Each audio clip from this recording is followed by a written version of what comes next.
Let's talk about the lost books of the Bible. Do these books even exist? What are these books? What different kinds of categories might we put these books in? And can the contents of these books prove helpful as background information to the New Testament, for instance, or fill in certain gaps of our knowledge with regard to what biblical authors might be referring to? So I want to talk about three different categories. First of all, books that are mentioned in the Bible, but which are no longer in existence. Secondly, I want to talk about the Apocrypha, which some traditions call the Deuterocanonical books. And then thirdly, I want to talk about the Old Testament and New Testament Pseudepigrapha, which is a wide collection of works. So first of all, there are some books which are mentioned in the Bible itself, but which are no longer in existence. These are ancient texts that are either quoted or alluded to, but just kind of passed out of existence, were lost over time. For instance, the book of Yashar, or the book of Jasher, as we commonly say it, mentioned in the book of Joshua, as well as in 2 Samuel chapter 1. Now, you will, on occasion, find some references to the book of Jasher, but these books which have that title today date from just maybe the Middle Ages onward. So these are not the same as the books mentioned in the Bible itself, which are called the book of Jasher. So that's one example. There's also a reference to the book of the Wars of the Lord in Numbers 21, but that book also has been lost in antiquity. So there are books mentioned in the Bible itself which are lost in the sense of they just simply were lost over time. They are no longer extant today. So that's one category.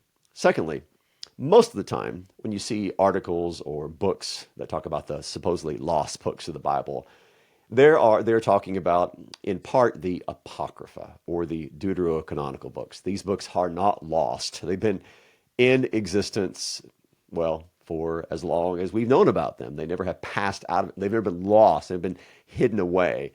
And these books are included in some Christian editions of the Bible because they are considered to be canonical, for instance, by the Roman Catholic Church as well as by the Orthodox Church. Protestants, as well as in the Jewish canon, do not include these apocryphal works as part of the canon. However, I do need to add this. Beginning with the translation known as the King James Version, and then continuing, I think, all the way into the 19th century, editions of that English translation did include not only the canonical books of the Old Testament and New Testament, but also the books of the Apocrypha.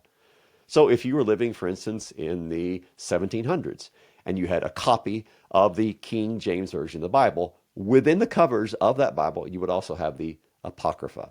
Same in the translation into German by Martin Luther.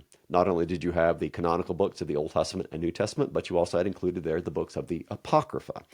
Now, the inclusion of the Apocrypha in these editions of the Bible itself testifies to how central these were to the life of the church. These were considered to be very helpful religious literature, even if they were not deemed to have canonical authority. So, what's in the Apocrypha? We have different genres which are represented. You have wisdom literature, for instance, such as the Wisdom of Solomon or the Wisdom of Jesus ben Sirach. That's often abbreviated just to Sirach or Ecclesiasticus. I want to come back to those in just a minute. You also have what are called additions to the biblical text. For instance, in the book of Esther, you may know, in the Hebrew canonical text of Esther, there's no reference to God, nor there's a lot of talk about religious activity. But in these 107 additions to the book of Esther, which are part of the Apocrypha, you have explicit mention of God as well as the inclusion of religious activities such as prayer. And then another kind of genre within the Apocrypha are historical works such as 1st and 2nd Maccabees. And these tell the story of the Maccabean revolt, which occurred in what you refer to as the intertestamental period between the end of Malachi and the beginning of Matthew.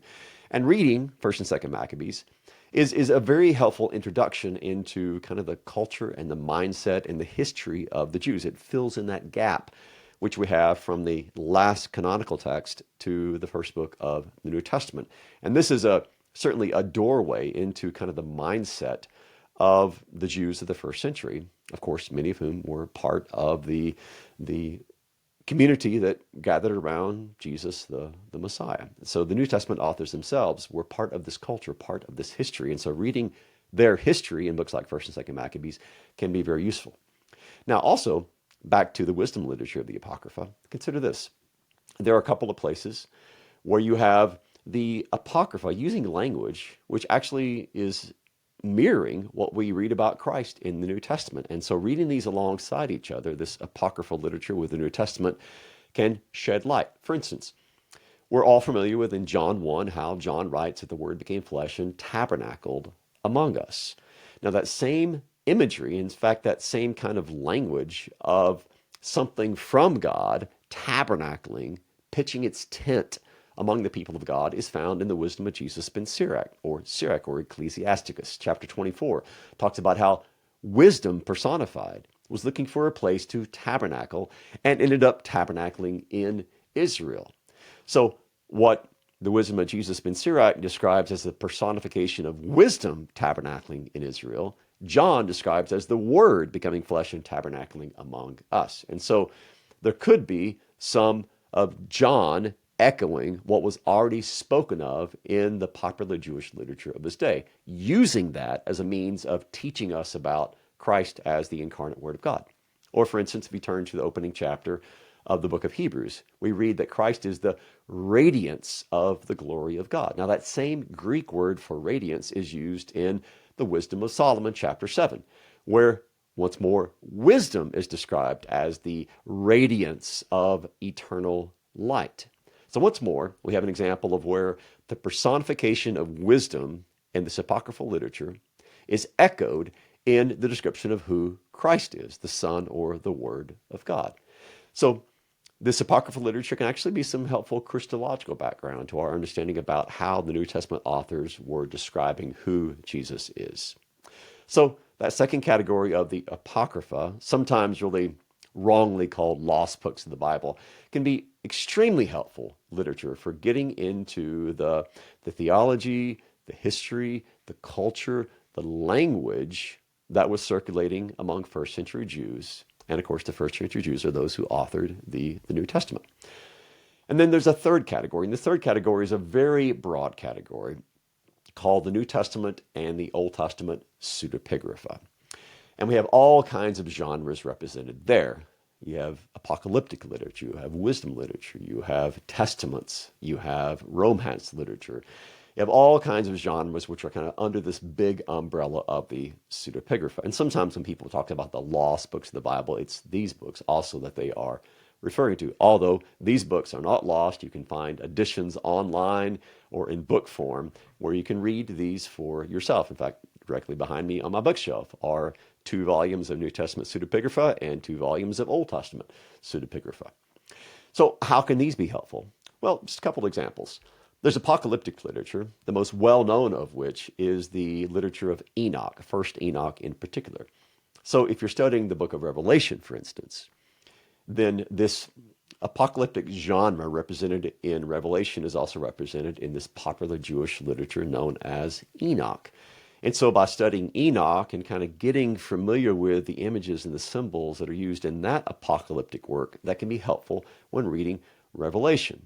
And the content of Enoch can also be helpful in understanding what John was communicating. So First Enoch is not a canonical book, but it's part of this apocalyptic genre. And by reading it, it helps us to read the biblical genre of apocalyptic as well, because there's lots of shared features between this literature. Sometimes included in this third category are some of the Dead Sea Scrolls.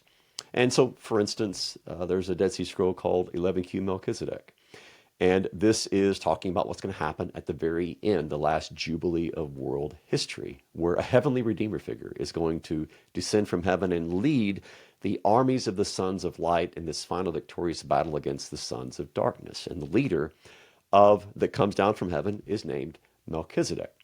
Now, reading this kind of literature is helpful when you're reading, for instance, the book of Hebrews, which talks all about Melchizedek. It kind of gets you grounded in what others were saying about Melchizedek in the first century. So sometimes in this broad category of Old Testament and New Testament Pseudepigrapha, you also have thrown in some works from the Dead Sea Scrolls.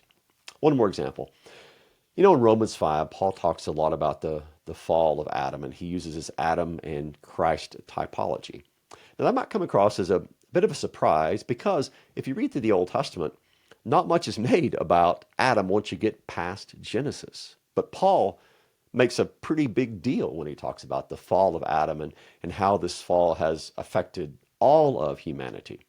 So why would Paul be pushing this toward the forefront of his teaching? Well, one reason might be because in his day, amongst the theological discussions that were going on, there was an upsurge of interest about the fall of Adam and its impact upon history, its impact upon humanity. So when you read books, for instance, that are in this third broad category, like 4th Ezra or 2nd Baruch, you will have reference in those books to the fall of Adam. And so kind of the discussion of Adam was in the theological air, if you will, of the first century. And certainly Paul would have been aware of this. And so maybe that's one of the reasons that he pushes that to the forefront in the book of Romans, for instance, when he's talking about the typology of Adam and Jesus. And one more example that I'll throw in here, because I find it particularly interesting. So if you're reading 2 Timothy sometime, chapter 3, verse 8 and 9, you're going to come across where Paul writes, just as Jannes and Jambres opposed Moses, so these men also oppose the truth. Now, if you've ever read that, maybe you've wondered, who? Who are Jannes and Jambres? You can do a search and you'll never find them mentioned in the Old Testament. However, you will find them mentioned in one of these books in this broad category of the Old Testament and New Testament Pseudepigrapha. There's a document that talks about two of the magicians in Egypt who worked for Pharaoh. They were named Jannes and Jambres.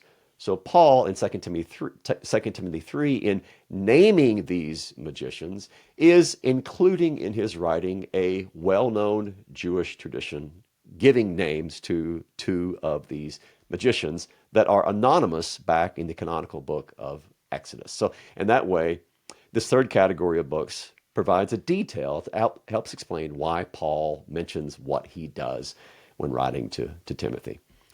Now, we could go on and on with example after example of allusions to books within these three categories in the New Testament. We could go on and on about how they provide us with historical background, a cultural background, or linguistic background, or theological, Christological background to what happens in the New Testament.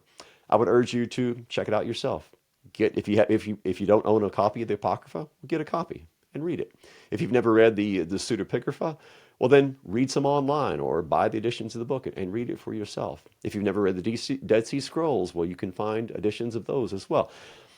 The more that we immerse ourselves in the literature surrounding the New Testament, the better we are equipped to hear with first century ears what is being communicated to us in the first century. So this literature can be a doorway into a deeper and a better and a clearer understanding of what the New Testament is teaching us.